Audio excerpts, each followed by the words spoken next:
Thank you, Rohan.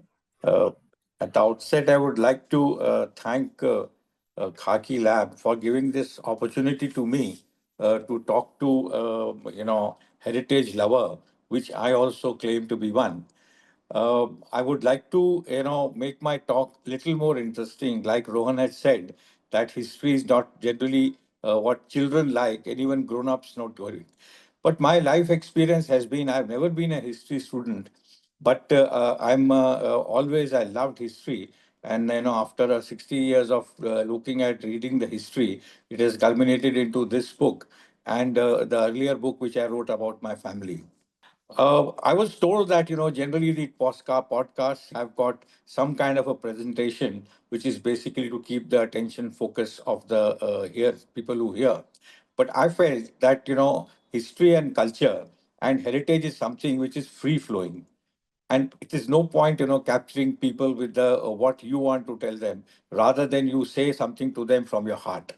How I want to do my this particular thing is that I want to just share with you, starting with what prompted me to do this book, and how the whole course took place, and which revealed to me some very interesting insights about the state, which is not very well known. You'll be surprised to know that Bhopal was one of the few states which was a 19-gun salute given by the British, very much equivalent to other large states like Patiala. It was only Hyderabad and I think Jaipur which had 21 gun salutes, which I wanted to mention because it's only a period of time this particular aspect of Bhopal state, which had a very important part, suddenly went nowhere because the family or the Nawabs did not pursue it further, like we have Shriji in Udaipur and other, Saikons who have really attempted to keep the heritage alive.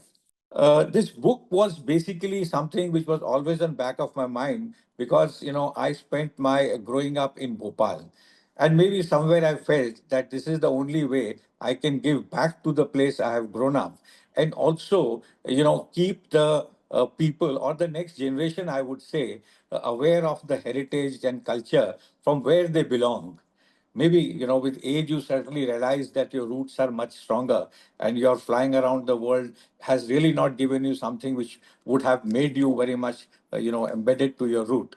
The Bhopal state, as we know of now, is almost 300 years old. Prior to that, the central India is not much known, though there were certain rulers who were there, especially the Muslims who came, but they never entered the heartland of central India. And most of them came up to, Delhi, Kanpur, and then went towards Gujarat. The known fact that Akbar and other people went into Burhanpur, which is also not what this part of the country was. Having said that, there are documented history about Raja Bhoj, which we all know of the Parihars, and he had built up a lot of places there. But then his seat also was not Bhopal proper. It was near Indore. There were certain places where he was ruling from, and then Gujarat was his thing. However, during his reign in the ninth century, he did a very important feat of building the Bhopal Lake, which is a man-made lake. And there's another lake close to Bhopal, about 30 kilometers, which is called Mandi Deep, and which was almost, 100 square kilometers. But unfortunately, some of the Muslim rulers, blew up the dam which was built. But still, the remains of the dam are there, and there is one very important Shiva temple, which is there, which is called Bhojpur, and it is of course in the book. The Shivling is almost 10 feet or 12 feet tall, and when I went there, it was difficult to climb the stairs because each stair was at least a foot this thing, which basically meant that either the people were very strong or they felt that this kind of thing would fly. Now, coming to the core of the thing, it was only in the 1707 that Bhopal state, well, did not, but started moving towards the state. And the person who laid the foundation was somebody who was called Dost Muhammad. Now, Dost Muhammad had a very checkered career. This gentleman was from a place called Tiara, which is in the northwest frontier provinces, which is, well, Afghanistan and Pakistan, and before between that. The history goes that, this was the place from where the invaders came into India. And the Khyber Pass, as you all have heard, was a very difficult terrain. And these people were small time groups of people who would lead those people from the difficult passes and at times also rob them. That is the story. But having said that, when Akbar came, he was of the view that these should be established, and he was able to establish a group of Pathans from Tiraha. It is called Tiraha, Tiraha, in UP, and that family still continues. But Dost Muhammad was the one who was there, and he was a very hot-blooded person. And apparently, the story goes that he killed his cousin because he was to get married to a lady with whom he was in love, and he killed his cousin and ran away to India. And then the story is that he tried to get into the army. Of that time, Aurangzeb was ruling, but he could not get it. But somehow he was able to get it, and he was sent to Malwa, as they used to call this area. And then he came and settled here. While in Malwa, he almost became a mercenary, or as we used to call them, they were the warriors of for money, and he used to go and help small little rulers to fight the other rulers. He was a very, very fine horseman as well as very good with his sword, and he was very popular there. But he was also wrong to use the word treacherous, but nowadays we call he was very smart, and he used to take the money and also give protection to them. And there was a small state called, Malargad and other states to whom he gave protection. But in one case, because the king died, and the wife of the king said that you become our protector here, and finally he got married to the daughter of that and almost become a owner. Meanwhile, he also took one of the areas from Delhi, which are called Berasia, and then he almost started calling himself a state. Well, there was some politics at center also, which played, benefited him. That the CR brothers who took charge after Aurangzeb's death were trying to play other people with each other, and then there were power centers which were coming, and they were very favorable to him, and they supported him. So I was talking about how Dost Muhammad came all over the way to India and was able to establish Dr. himself Uberoi, are you? Yeah. Yeah, yeah. Please continue. Sorry. establish himself. And more so was that he was a very far-sighted person and was able to create a very good framework with the support of his, brethren from Tehara, and make a whole structure out of it. His four brothers and father came, and who helped him in establishing that. By the time he had become quite a fearful force in that area, and many people were worried about him, and he was able to create a very reasonably large area for himself. But when the center was weak and other people started showing up, it was the Hyderabad Nizam. That time he was called a Nawab of Hyderabad. He came and showed his strength, and on his way back from Delhi, he told Mr. Dost Muhammad, Sardar Dost Muhammad, who are you? He says, I am the with the center, the king. He says, no, you have been siding with the CR brothers, so you better be under my suzerainty. And he did not agree, and there was a small fight.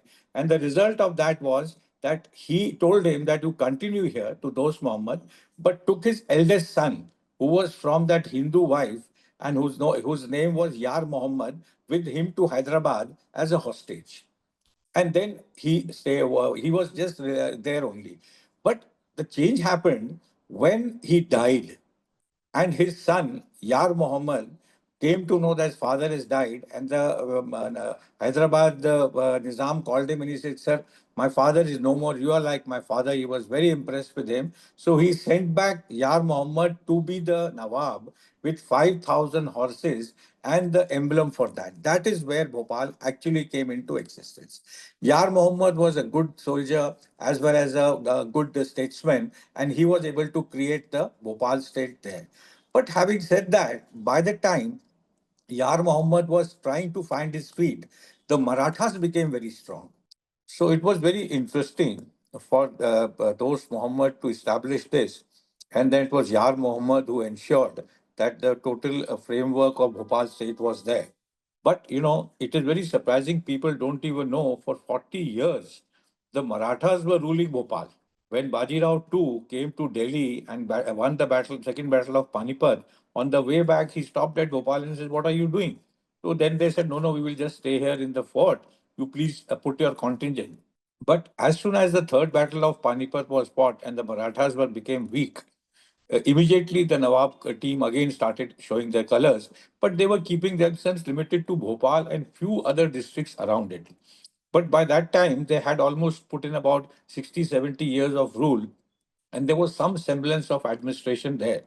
It was only in the late 1780 when the Marathas and the British were fighting somewhere in the western side, and the British were cornered, and they could not send their troops all the way from Calcutta to help them. And it was at that time he was a Colonel Goddard. He tried to cross across the India, and it was the Bhopal Nawab who supported him with money and food and passage, and he was very impressed by the hospitality of these people, and that they leveraged for all their life for the next 20-25 years till they were able to have a treaty with the British. By that time British also had become around. Having said that, during this period from 1780 to almost 1810, the Bhopal state was run by the wife of Yar Muhammad, who was also Hindu. And there was a rift between the Hindus and the Pathans because the Pathans felt that only a pure-bred Pathan should be the Nawab. Even Yar Muhammad was not considered as purebred because his mother was a Rajput and his wife was also like that. But this lady who was running the thing, she was very smart, and she, because she was a Hindu, she kept the Marathas also happy and also the local people and controlled. And it's very surprising that the chief minister, or not the chief minister, the prime minister of Bhopal, or Diwan as they call it, was always a Hindu and a caste or a pandit.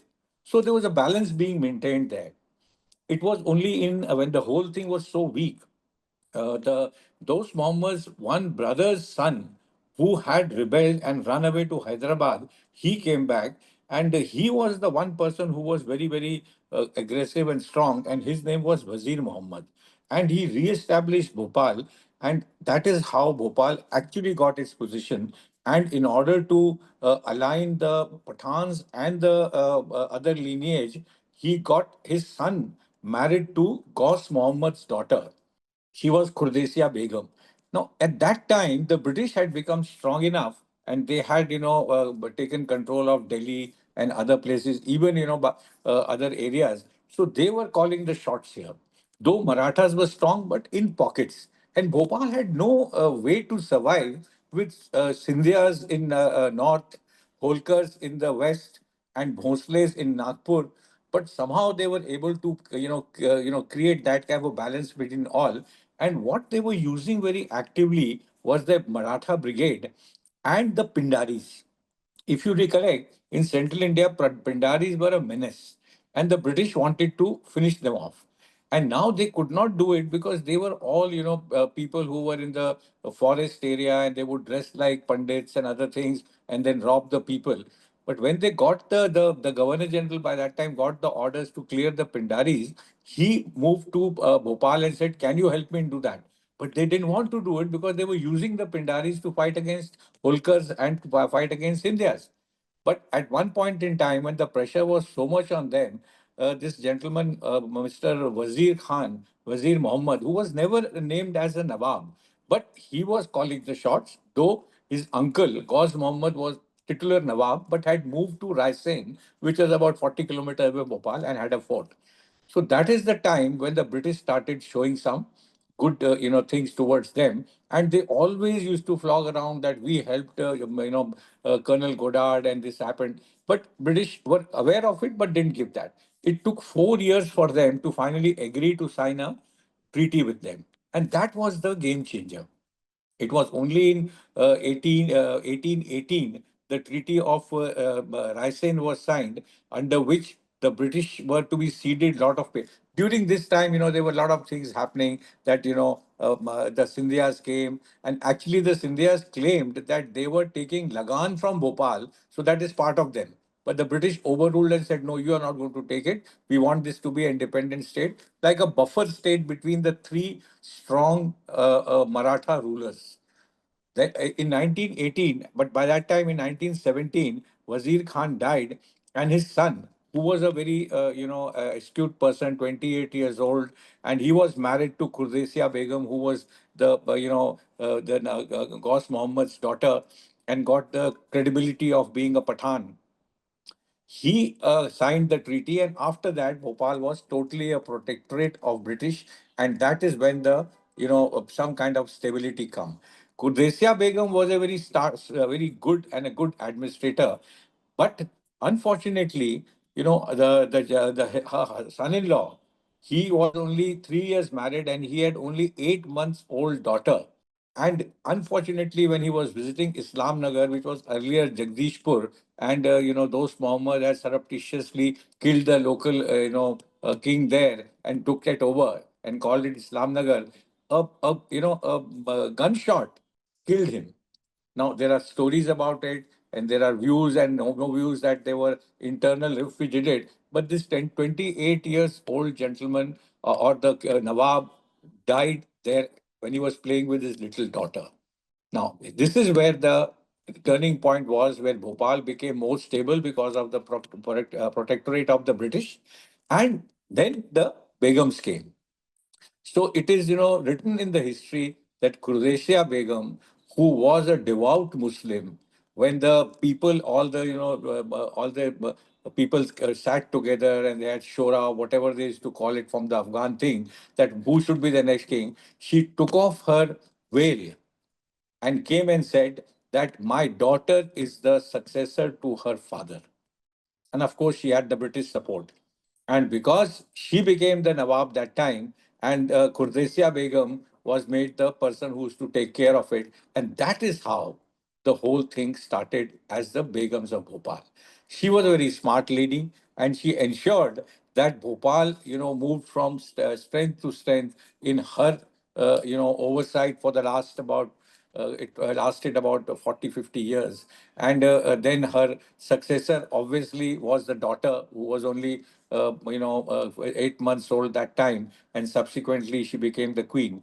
But the local law said, or the Muslim law said, that when the lady got married, the husband became the Nawab. So Kurdesia Begum tried her best to delay that process as long as she could, but at some point in time she had to do it. Having said that, the next person who came in power, which was Jahangir Mohammed, who was the husband of the daughter, her name was Sikandar Jahan Begum, the little daughter, who was Kurdesia Begum's daughter. So Jahangir Mohammed Khan also had ill ways, and he was not liking the mother or his wife. Though he fathered a little daughter, she was there. And then there was, the British were also supporting that as per the rule he should become. But in 6, 7 years, because of his wrong ways, he tried to kill his mother-in-law and his wife, but they ran away to Islam Nagar again. But he died his natural death because of his wrong ways, and he was to drinking and other things. That is the time when you saw that the third generation of Begums was in place. And that is how things happened. Now, by this time, it was 1845, and the world was changing, and so was India, and there was, a mutiny happening. But before that, between 40 and 50, a lot of people were coming into Bhopal because Punjab was annexed after the Battle of Lahore. And many people from there also came here, and they joined the Bhopal forces to help them.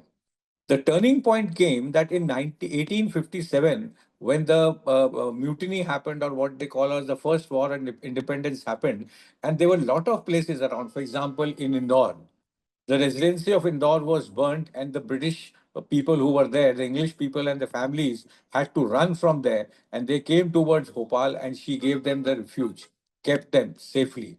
But within Bhopal, very surprising things happened. The Sheher Qazi and the police chief of Bhopal joined together, and the Qazi issued a fatwa saying that if you support the British, it will be against God. But that time, the daughter, whose name was Sikandar Jahan Begum, she took the side of the British, and taking the Pathan regiment, which she had, the family people who had come later on in the last 60, 70 years, and some of these Sikhs who had deserted, who were deserters from the Ranjit Singh army, from the Punjab Khalsa thing, they all suppressed it. And one of the places, Amba Pani, where the small tikanedar of that, he declared himself independent, but they ruthlessly killed him, and the British were very happy with it. And this resulted in British making her the Begum for life, which otherwise was not the rule. That means whenever the daughter got married, the son became that, and that also changed a lot. She was a very far-sighted person. She did a lot for the state also, put revenue records together. I have not mentioned that there was a time when the total revenue of Bhopal state was less than 10 lakhs. And by this time, it has reached almost 60, 70 lakhs, and it started become wealthy also. So Shah Jahan Begum was the daughter of Sikandar Jahan Begum, who had to wait for almost the age of 45 to become the Begum after the mother died. But Sikandar Jahan Begum had all the support of the British, and she gave everything to them, and that they protected her. And by that time, British also has become very strong after after the mutiny and the independence, first war of independence. And Bhopal was in a peaceful state. Things happened, revenues changed. They made a lot of water bodies, schools, and this is the time when the architecture and the culture of Bhopal changed, which was basically dominated by Hindus. Not even Hindus, the Gonds were there. If you talk to a thoroughbred, Pathan of Bhopal lineage today also, so they always felt that we were the 6 feet 2 inches tall, fair people. And how come this Sikandar Jahan Begum was 5 feet 2 inches tall, dark in color, but very smart? So point was that there was a divide between the two groups, but slowly it had started coming after marriage of Khurdesia Begum, who was the daughter of Ghaus Muhammad, a direct lineage of those Muhammad with his uncles. Actually, they were all uncles; they were all interrelated. And the change happened when the British started, giving more importance to Bhopal. In 1867, Sikandar Jahan Begum gave her personal wealth to create what you call a railroad from Itarsi to Bhopal. That also changed a lot. So the development was happening, and then it became the Shah Jahan Begum, who was very well read, and she was the one who also changed the Bhopal a lot. And this Shah Jahan Begum, as her name suggests, like her other Shah Jahan, she made a lot of monuments there. The Kurdesia Begum, who was also known as Gohar Begum, made the Gohar Mahal. Then, Sikandar Jahan Begum made, a lot of palaces, and they made a lot of what you call mosques, Moti Masjid, and other things, and which were, they wanted to compare was what was happening in Delhi. So Delhi's Jama Masjid also has a small Jama Masjid in Bhopal, but a very unique thing there that Jama Masjid had a special enclosure for the women, which was never seen in the Muslim community. So then came the Shah Jahan Begum, who also made Shah Jahanabad. She established a whole city and made Taj Mahal Palace, and she started something which is the second largest mosque in the in Asia, which is called Tajul Masajid. And there were many more things there, and there were because Bhopal is up and down it with hills. There were small lakes created. So there were about 6 or 7 lakes in Bhopal, each flowing down, and a lot of parks, gardens. So I think at one point in time, Bhopal was one of the best place to be in, center of the country, green forests, and it became a very popular place even for the British. The Prince of Wales came all the way to have his hunting tour in Bhopal state, and they supported her. When Shah Jahan Begum died, her daughter was Sultan Jahan Begum, who was also known as Sarkar Amma. Now, she was also, her husband was never given the title. He was called a Nawab. He was called Dulha Nawab or whatever the name was, but never given the powers of that. Because her mother, Shah Jahan Begum, who I said she did a lot of things, she was first married to a second marriage to the commander in chief because the mother didn't want the power to go from her hand. And after when he died, of course, he was much elder to her. She married somebody who was, a writer in the court, but was very was a very religious minded, and that created some problem because there was some uprising by those people and the Britishers did not like it, and he was sent out of Bhopal for some time. Now Sultan Jahan Begum, she got married and she had three children, but still not got the Nawabi because the mother was still alive. She was one who was very smart, and she also created a lot of monuments like Minto Hall, which was once the assembly of Madhya Pradesh. Now, of course, it is a beautiful place and a place for a lot of events. And also Lal Koti, which was basically the British residents' residence now, which is the Governor House. Very surprising, the British resident was not allowed to stay in Bhopal. He used to stay in Sihor, where the British had their army contingent, and they were training Bhopal scouts, they used to call it.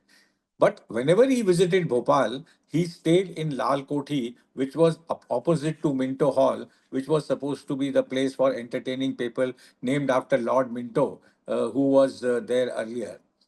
She also had played a very important role in the sense that her relations with British were very right. And it is said that in 1911, when the Delhi Darbar happened, she was one of the few rulers who came in burqa and was accepted by the king. So they had their position within the British framework and they were very well respected. But a very unfortunate thing happened that out of her three sons, which was, the eldest was Nasrullah Khan, who was a general in the army and had served in the First World War on the front, and Abdullah Khan, who was that time Colonel Abdullah Khan and was a very good, polo player, as well as, still there is a Abdullah Khan hockey tournament in his memory. Both of them died in a span of 2 months, which was a very shocking thing. Here on the lineage front, the Begum wanted the quality of the next generation improve. So she was getting the children married to people who were from Tiara. And then the last one, the third son, which was Hamidullah Khan, he was married to the daughter or a granddaughter of Afghan king. And she was brought to Bhopal at the age of 8 or 9 and groomed till she got married, and then she was his wife. But when the two sons died, the logical rule was that the eldest son's son should take the Nawabi. The resident recommended that, the governor general supported it, and it went all the way to the king for assurance because there was some letters written by the Begum, and it seems that even the government in England was not in favor of giving it to the Hamidullah. She went in 2000, in 1922. She went and stayed in London for 6 months. And, the joke goes that in a nightgown, she went to see the king because she could not go without, covering herself, and burqa was not accepted. And it was quite a funny thing. But she went and said that I was one of the only queens when your grandmother was ruling us or your mother was ruling us, that is Queen Victoria. So you have to respect me. So she had that thing done. And finally, the king, never having happened earlier, overruled the decision and made Hamidullah as their next Nawab.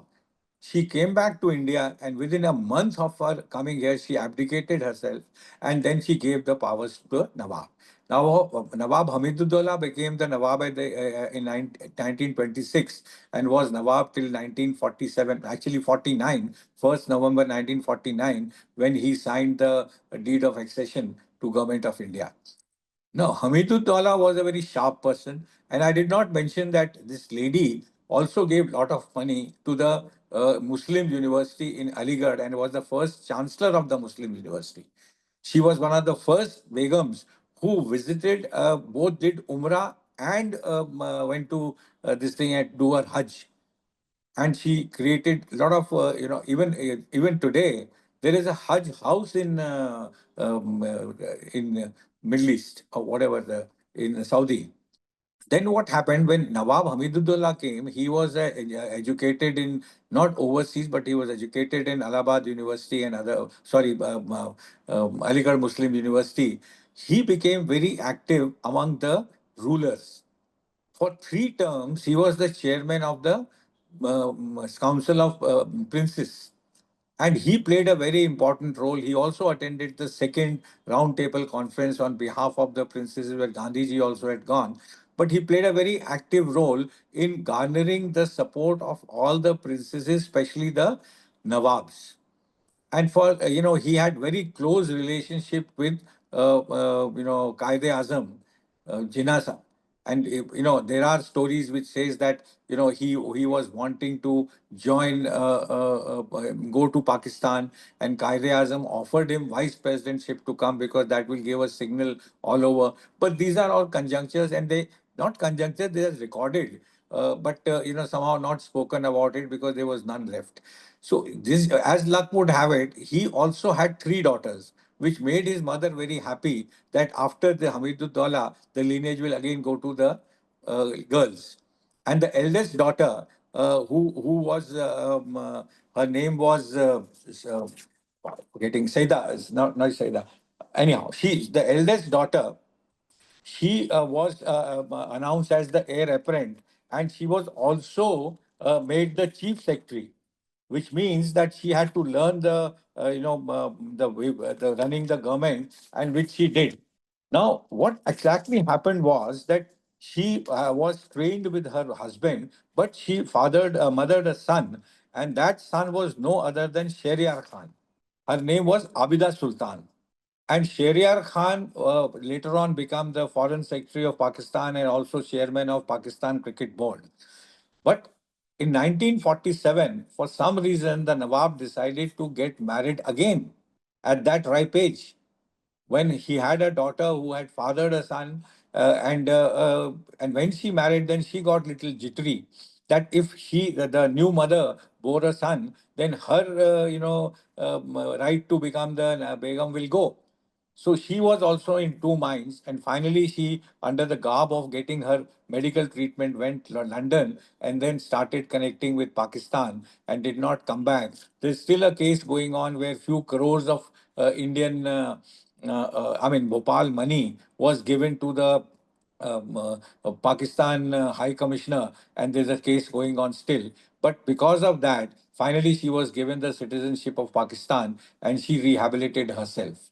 And then she became the Pakistan ambassador to, I think, Peru or Argentina. And of course, Shahryar Khan grew up studied in Oxford. The second daughter was Sajida Sultan, and she got married to Nawab of Patodi, the senior Nawab Patodi, Iftikhar Ali Khan, who was the father of our cricketer friend. And in 1961, when the Nawab died, the issue came that who will become the heir. And when the question came, though an application was made by Abida Sultan, but the stand taken was that because she is not an Indian citizen and her property should be taken over as enemy property and she should not be given. And subsequently, I think because of the relationship of Nawab Patodi Senior and the then Prime Minister, Sajida Sultan was recognized as the Begum of Bhopal. And that is how the lineage has started from Begum of Bhopal to Nawab of Patodi. And now we have this, gentleman who's the actor, and Temur, his son. So that is how the Bhopal thing has gone. As far as the properties are concerned and the things are concerned, Bhopal has got a treasure trove of all the old palaces, churches, mosques, and even lot of gardens. There were a lot of gardens made. There were a lot of water bodies made, and even on the river front. So actually, the Bhopal state has got a lot of buildings still which are surviving but slowly going on. And there is an effort being made by the civil society and some of us that they should be restored. Unfortunate thing is that such records are not available, and because of the enemy state issue lot of land, and you must have heard in the newspaper there was some high court order where that land has been categorized as a enemy land, and I mean those stories. But the fact remains, as far as the heritage is concerned, as far as the architecture is concerned, that is put to risk. And that is what we would like to retain and ensure that it is available for all concerned.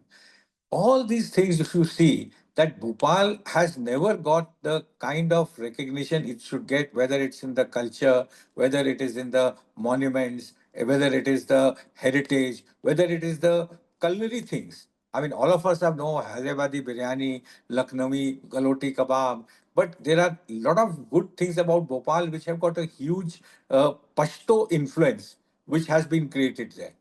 I think it is very important that this all things should come up. And the reason, as I mentioned to you earlier, but we did not complete it, that my effort was to understand this and having researched into it, give back to the society or the place where I have grown up. And this would be a heritage for the people who have, been born in Bhopal or are associated with Bhopal, to know their lineage, to know their culture, to know their heritage, and are able to find their roots.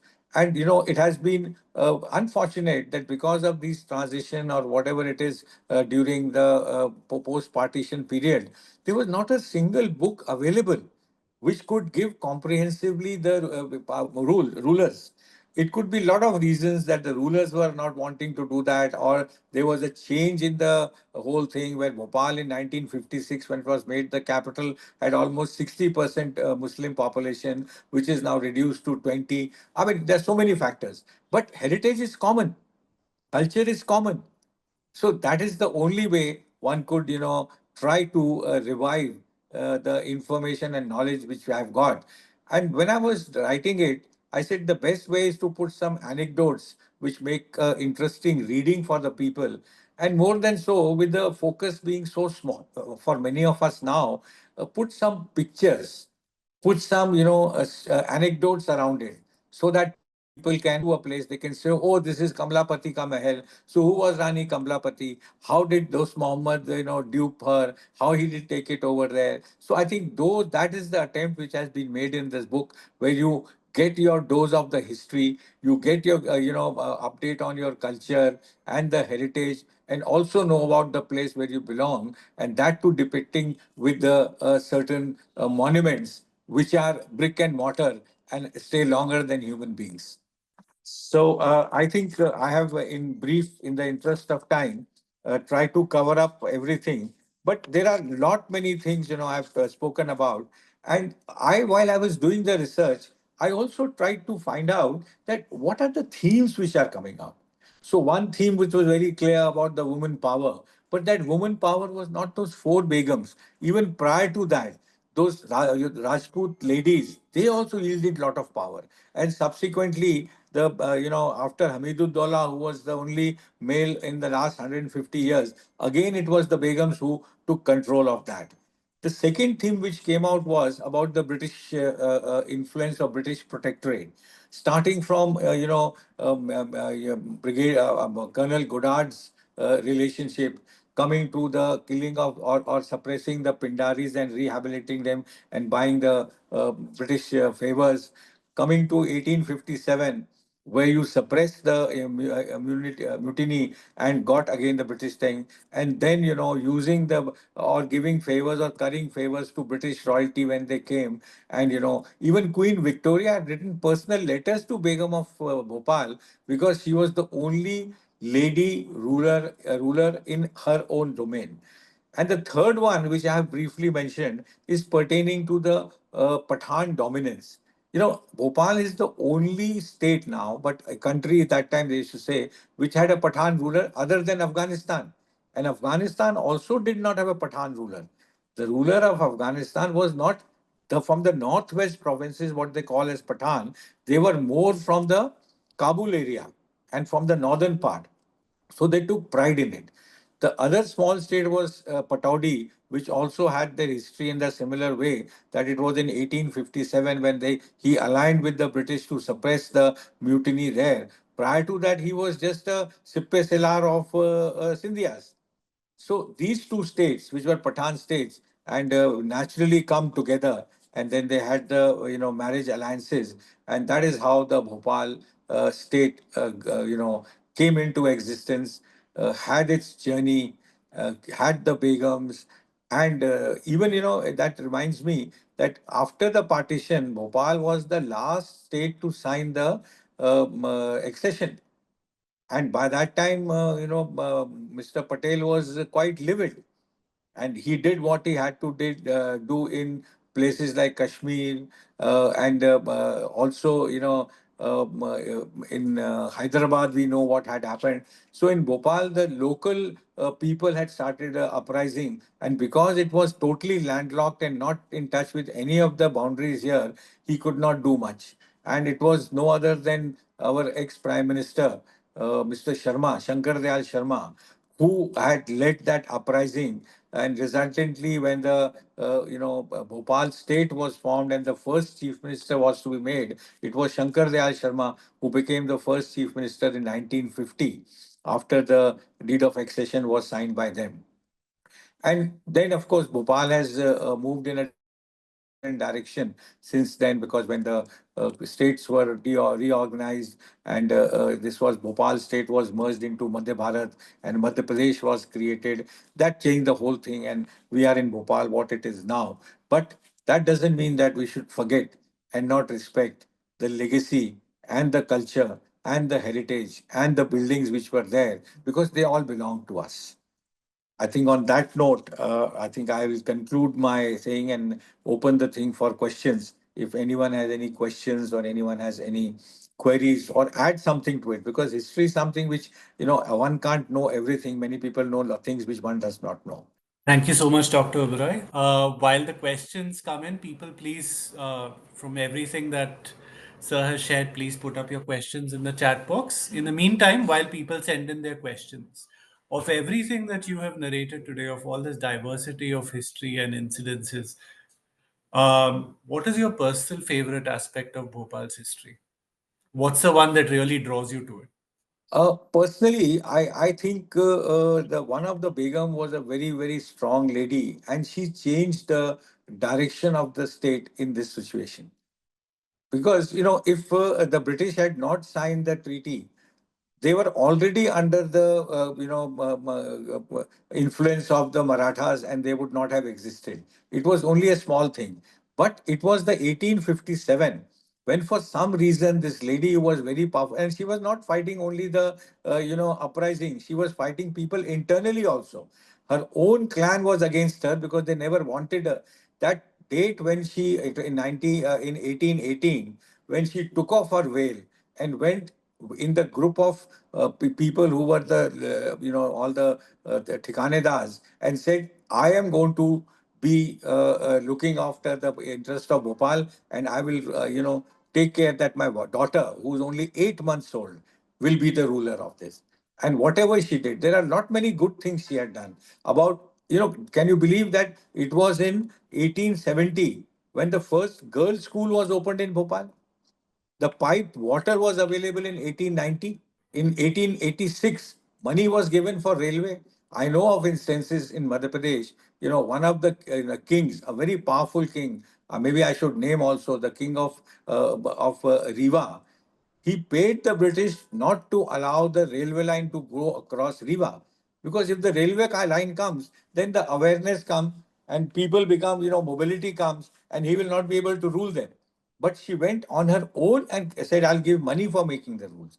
And very interesting thing, we found that in 1942, when the war was going on, and when the Italy lost, there were more than 10,000 Italian soldiers who were parked in Bhopal as POWs. And there are places in Baragarh where the barracks are still there, and some of their families do come once in a year. Basically, this is also pointing out that they were too British aligned, and they did whatever British wanted them to do. In when the war bonds were issued in 1940, British government had no money, so they issued war bonds. I am aware that government of Bhopal state had when I'm saying amount, 4 crores worth of war bonds. I mean, 4 crores in 1940 means a lot. So I think that is something which is very important, and I find that they were very clear in their mind that they have to develop the state, and they have to ensure for that the British protectorate is very important. A very another interesting thing, you have asked me for that, but there, in the 18th century, there was one gentleman, or maybe earlier in 1652. He was a French guy and he came to Akbar's court and he was there. Subsequently, he had to run away for some reason, and his progeny came and settled in Bhopal. So there is a lineage of from the French royalty who were in Bhopal, and they had become the not prime ministers there or supporting them, and they played a very important role in connecting with the British, both in Delhi and in Nagpur, which was covering this area. So it was very smart of them to have the right people who could, help them in furthering their cause. I have three questions. I'll Yeah, club the questions together. right. One is you mentioned this incident about the railways where the Begum went and personally said that I will take the railways through the state. So, how was Bhopal state's general relation with the princely states in the neighborhood? That is question one. The second is while we know about Mansoor Ali Khan Pataudi's branch of the family, did the Bhopal royal family play any role in post independence politics? And the third one will be if you can shed some light on the architecture of monuments like the Tajul Masjid. Yeah. So the first question first, but that has to be divided into two parts. One is when they were fighting around. So in the 1760 to almost 1810, the Marathas were dominant, and as I mentioned to you, for 40 years, the Maratha contingent was stationed in Bhopal, though titular head was the Nawab only in the Fort Fatehgarh. But after 1810, when the Treaty of Raisen was signed in 1818, and the Marathas also had become powerful in their own way, in the sense it's not as the Maratha empire running from Pune, but Scindia himself was very strong. Holkar had his own position. Bhosle was also okay. So they built up their relations with them, and subsequently the Bhopal state, because of the British, protectorate, had good relations with all the people. I mean, so much so Hyderabad they had very close relations. The third daughter of Hamidullah, she was married to the royalty of Hyderabad. So they have a relationship with them also. Because if you remember that Yar Muhammad was taken to Hyderabad, and he always claimed that the Nawab Hyderabad that time was my godfather, and he only taught me because from the age of 8 to 18 he was there, and they are very impressionable years. So that Yeah. is about the relationship with others. But once he became a chairman or the of the Council of Princes, then his relationship with all the states was very good, especially the Muslim states. They had very close relations with Rampur also, because that was Muslim. But being a very suave person, Hamidullah had very good relations with all the princely states, and he tried to garner them. And he was the one who created the theory of three nation theory, that you have two nations, India, Pakistan. The third nation should be the discretion given to these rulers, that whether they want to go with one or two or they want to be on their own. So Okay. that's the first question. The second question you said was pertaining to the politics. Yes. To my memory, I don't think Hamidullah fought any elections, but Memuna Sultan, who was his wife, after his death, did fight an election, but unfortunately she lost to Shankar Dayal Sharma, because the states was, I mean, the constituencies were made such that Bhopal had a huge concentration of Muslims, but the outside areas did not have, so she lost. Otherwise, I don't think any of the people in the state, even in the close people, have ever fought any elections as far as the politics is concerned. And what was the third question? It was about the architecture. Yeah. So architecture has only evolved. If you want the initial architecture, the first building which is known, I told you, is the Bhojpur. Now, Mm. Bhojpur has a very, very, Indian architecture, only made of stone. Not a single, even not a single iron piece is there. So that was there. But during Rani Kamlapati time, where they have created a Kamlapati ka palace, which is on the banks of the river, of the Bhopal upper lake. Bhopal has two lakes, actually seven lakes, but upper lake is the bigger lake and lower lake is the smaller lake, which was created when a damming was done.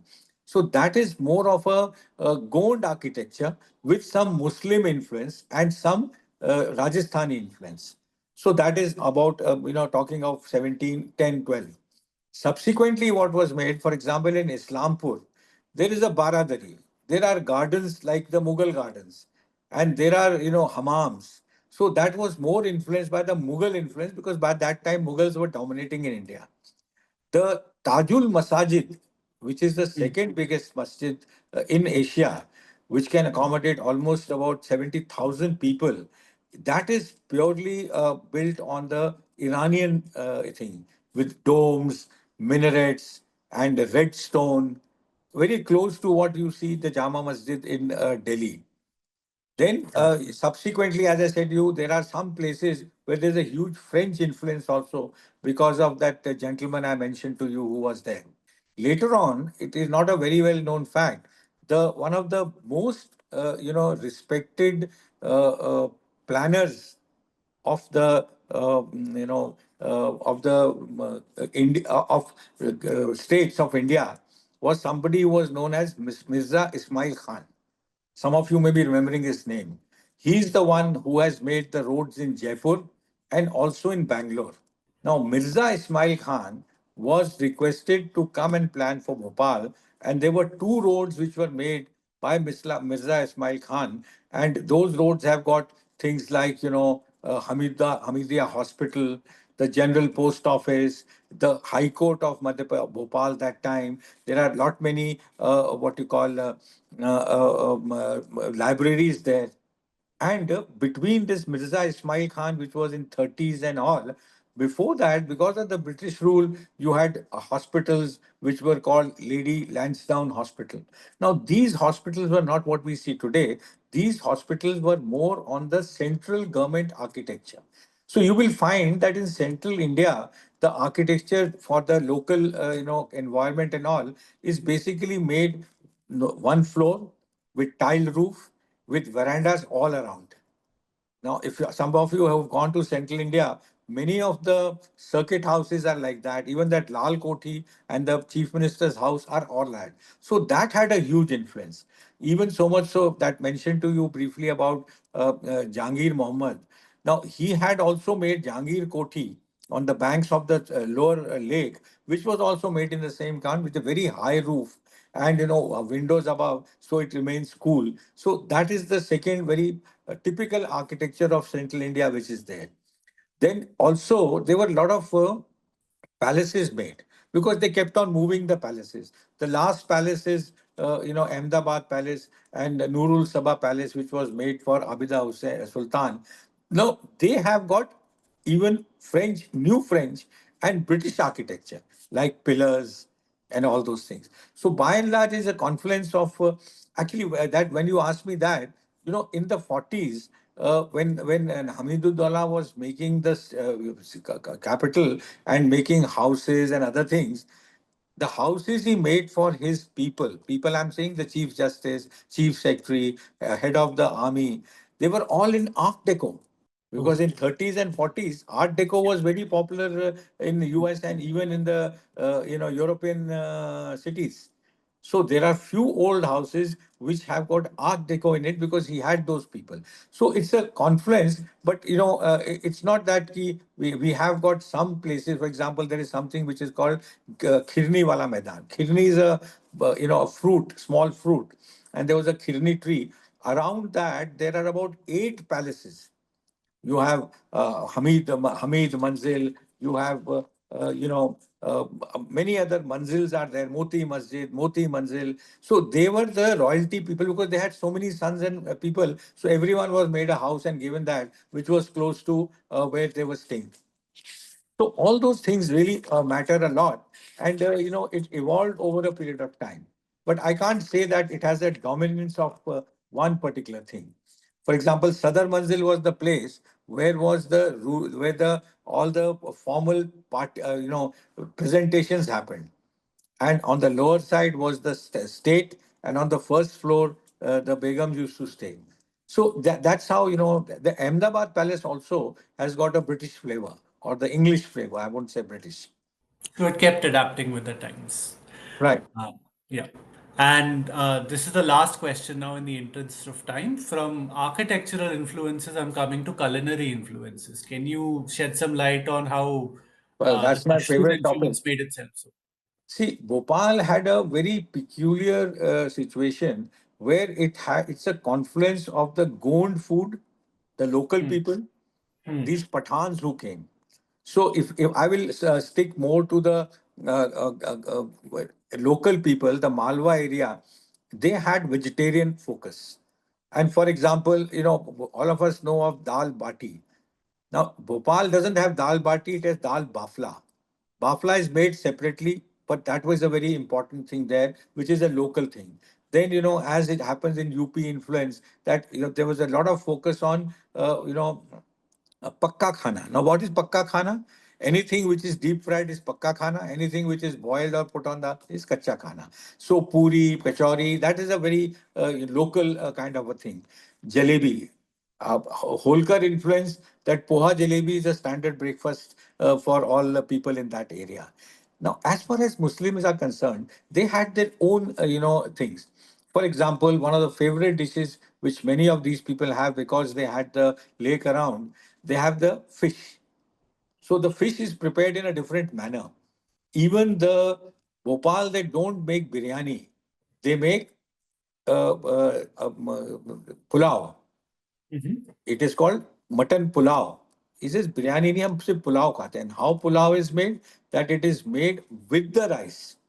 The other thing is there was a huge influence of something which is called a kothmir. Now you don't know what kothmir is. Kothmir is dhania. Yeah. So many of their dishes are very dominant in dhania, and chicken, mutton, all made in dhania.